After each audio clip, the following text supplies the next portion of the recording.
আমরা সকলে বাংলা শিখেছি অবা হ্রস্বই দীর্ঘই থেকে, কিন্তু বিদ্যাসাগর গেলেন কোথায়? পণ্ডিত ঈশ্বরচন্দ্র বিদ্যাসাগরের জন্মদিনটা বাংলা শিক্ষা দিবস হোক। আশুতোষ মুখোপাধ্যায় তিনি বলেছিলেন বিদ্যাসাগর নামটি উচ্চারণ করলে অর্ধেক পুণ্য অর্জন করা যায়।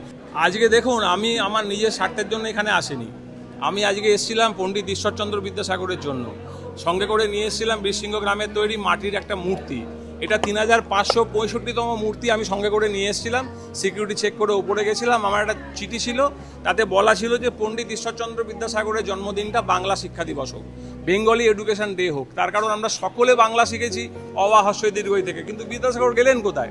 রবীন্দ্রনাথ ঠাকুর নিজে বলছেন যে বাংলা ভাষার যথার্থ প্রথম শিল্পী হচ্ছেন ঈশ্বরচন্দ্র বিদ্যাসাগর, মাইকেল মধুসূদন দত্ত। এমনকি এখন যে বর্তমানে শ্যামাপ্রসাদ মুখোপাধ্যায়, শ্রদ্ধেয় শ্যামাপ্রসাদ মুখোপাধ্যায়কে নিয়ে আমরা এত আলোচনা করছি, ওনার পিতা ছিলেন বাংলার বাঘ আমাদের আশুতোষ মুখোপাধ্যায়। তিনি বলেছিলেন বিদ্যাসাগর নামটি উচ্চারণ করলে অর্ধেক পুণ্য অর্জন করা যায়। এই যে এত মহিলা উন্নয়ন হয়েছে, এত নারী শক্তির উন্নয়ন হয়েছে, সেই সময় ব্রিটিশ পিরিয়ডে উনি 35টা মেয়েদের বিদ্যালয় স্থাপন করেছিলেন।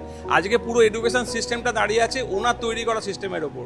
গত সরকারের যে সিস্টেমটা আমাদের ভেঙে ফেলা হয়েছিল, শিক্ষা জগতের আমরা যেটা দেখছিলাম যে অন্যায়, এখন রাষ্ট্রপতি সরকার, এখন যেটা যে ক্যাপশন দেখলাম যে ভয় আউট ভরসাহীন, তো সেই ভরসা ভর করে এসেছিলাম এখানে। আমরা 9ই মে শপথ গ্রহণ অনুষ্ঠানে আমি ছিলাম, আমাদের আমন্ত্রণ জানানো হয়েছিল। তো পণ্ডিত ঈশ্বরচন্দ্র বিদ্যাসাগরের মেয়ের দিক থেকে আমরা আত্মীয়, মেজ মেয়ে কুমুদিনী দেবী। ওনার কুমুদিনী দেবীর ছেলের সঙ্গে আমার পিসি ঠাকুমার বিবাহ হয়। বিদ্যাসাগরের কোনো বংশধর নেই, তার কারণ ওনার নাতি বিয়ে করেননি। তো ওনার পরিবারে দাদা আছে, বোন আছে, মেয়েরা আছে। কিন্তু আমি অমিতাভ বন্দ্যোপাধ্যায় 2018 সাল থেকে একটা লড়াই শুরু করছি, তার নাম হচ্ছে জয় বিদ্যাসাগর। এই লড়াইতে প্রচুর মানুষ আমার সঙ্গে আছেন। তো এইখানে সিএম কাছে যখন গেছিলাম, ওনার কাছে মাননীয় শুভেন্দু অধিকারীর কাছে, তো মূর্তিটা নিয়ে ঢুকেছিলাম। তো সমস্ত দেখার পর বললেন আমি কালকে যাচ্ছি মৌবনেই, ওখানে আমি ডিএম সাহেবকে বলে দেবো যা যা করার। বীরসিংহ পর্যটন হোক, বীরসিংহ রেলপথে যোগাযোগ হোক, বিদ্যাসাগর মহাশয়ের জন্মদিনটা বাংলা শিক্ষা দিবস হোক। আর আমি বললাম মূর্তিটা কি আপনি নেবেন? মাটির মূর্তি। বললে আমার নিতে কোনো আপত্তি নেই। আমার কাছে একটা বড় পাওনা যে উনি ওই হাতে করে মূর্তিটা নিলেন। রেলে বলেছি, আমি বলেছি যে বিদ্যাসাগরের যে জন্মস্থান, সেখানে রেলপথে যোগাযোগ নেই কেন? মাটির তলা দিয়ে, গঙ্গা দিয়ে তলা দিয়ে মেট্রো চলে আসছে। আর হাওড়া থেকে পাঁশকুড়া, ওদিকে গোঘাট, অদ্দূর অব্দি লাইন আছে।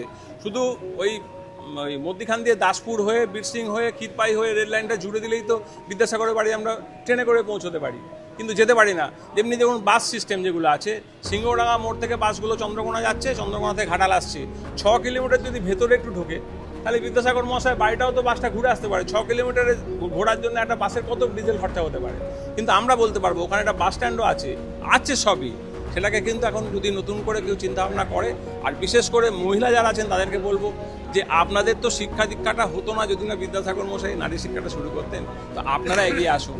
আমরা জানি নারী শক্তি হচ্ছে একটা পাওয়ার আছে, নারী শক্তির পাওয়ার আছে। তো আমাদের বেটি বাঁচাও বেটি পড়াও এর বহু বছর আগে ঈশ্বরচন্দ্র বিদ্যাসাগর এই নারী শক্তির উন্নয়নটা করে গেছিলেন। তো তার প্রতি একটা শ্রদ্ধাটাও আমাদের জ্ঞাপন করা দরকার।